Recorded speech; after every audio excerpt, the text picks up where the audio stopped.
Hello friends, जय श्री कृष्णा, राधे राधे। तो कैसे हैं आप सभी।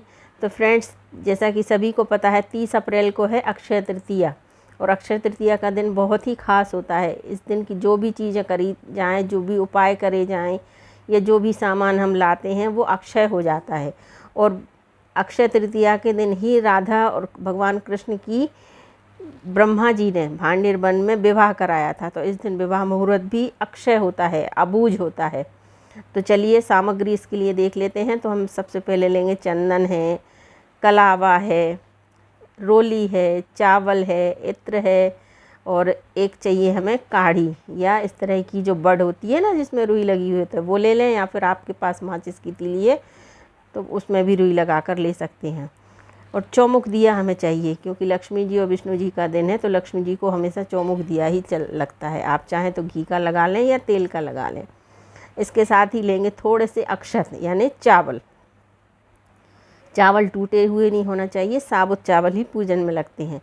और इस तरह का कलावा ना मिले तो इस तरह का दिन में से जो भी कलावा आपके पास हो वो कलावा आप ले सकते हैं। इसके साथ लेंगे हम कपूर। तो जो दीपक हमने बनाया उसमें थोड़ा सा कपूर ज़रूर डालेंगे, क्योंकि कपूर लक्ष्मी जी को और विष्णु भगवान जी दोनों की पूजन में कपूर लगता है, और इत्र। और इसके साथ ही लेंगे हम आम के पत्ते। तो 11, 21, 7 जितने भी आप लेना चाहें उतने आम के पत्ते ले सकते हैं। माने आपका दरवाज़ा जितना बड़ा है, क्योंकि हम बनाएंगे आम के पत्तों का श्री के साथ तोरण। तो मैंने 11 आम के पत्ते लिए हैं। आप 7 भी ले सकते हैं, 21 ले सकते हैं। आम के पत्ते ना मिलने तो अशोक के पत्ते भी ले सकते हैं। और अच्छे से धो के इनको साफ़ कर लिया है। तो बस थाली हमारी है तैयार इस तरह से। अब क्या करेंगे कि एक चौकी हमें लगाना है। चौकी पर अच्छे से लाल कपड़ा बिछाएंगे और अपनी थाली रख के बैठ के हम अपना स्टार्ट करेंगे पूजन। तो सबसे पहले गंगा जल से जगह को शुद्ध करेंगे। उसके बाद अक्षत का देंगे आसन हम दिए को, अपने जो चौमुख दिया श्री जी के नाम का हमने जलाया है उसको देंगे हम आसन। और दीपक को इस पर रखेंगे और इसके बाद दीपक प्रज्वलित करेंगे इस तरह से। तो अक्षय तृतीया का दिन भगवान विष्णु और लक्ष्मी जी को है। भांडिर वन में ब्रह्मा जी ने राधा कृष्ण जी का विवाह भी कराया था, तो वो भी विष्णु जी और लक्ष्मी जी के ही रूप थे। तो उनकी आराधना इस दिन की जाए और जो भी चीज़ कहते हैं इस दिन ली जाए अक्षय तृतीया के दिन, उसका फल अक्षत होता है। तो बस इस तरह से धूप बत्ती भी लगा ली, तो धूप और दीप दोनों को प्रज्वलित कर लिया। और चंदन निकाल लेंगे इस तरह से और इसमें मिलाएंगे गुलाब जल। गुलाब जल मिला के थोड़ा सा इसको पतला कर लेंगे, क्योंकि हमें इसको थोड़ा सा गीला चाहिए। तो अक्षय तृतीया के दिन इस उपाय को अगर आप करेंगे तो भगवान विष्णु और लक्ष्मी जी आपके घर से कभी नहीं जाएंगे। और जहाँ विष्णु जी रहते हैं लक्ष्मी जी भी वहीं रहती हैं। तो दोनों की आराधना हमें साथ ही करना चाहिए। अकेले विष्णु जी की आराधना हमें कभी नहीं करना चाहिए, या अकेले लक्ष्मी जी को कभी नहीं बिठाना चाहिए। या तो वो गणेश जी के साथ बैठती हैं या विष्णु भगवान के। तो अब क्या करना है, जो आम के पत्ते हमने लिए थे तो एक पत्ते पर बनाना है हमें स्वास्तिक। पारंपरिक जो हम स्वास्तिक इस तरह से बनाते हैं, तो एक पत्ते पे बनाएंगे हम स्वास्तिक इस तरह से काढ़ी से। आप चाहे माचिस की तीली से बना लें या हाथ से भी बना सकते हैं। तो बहुत छोटे छोटे से उपाय हैं जिनमें बहुत ज़्यादा कुछ नहीं लगता, लेकिन इनका फल बहुत मिलता है। तो देखिए उपाय का तो ऐसा है कि व्यक्ति की श्रद्धा पर निर्भर करता है। छोटे से छोटे उपाय होते हैं और बड़े से बड़े उपाय होते हैं।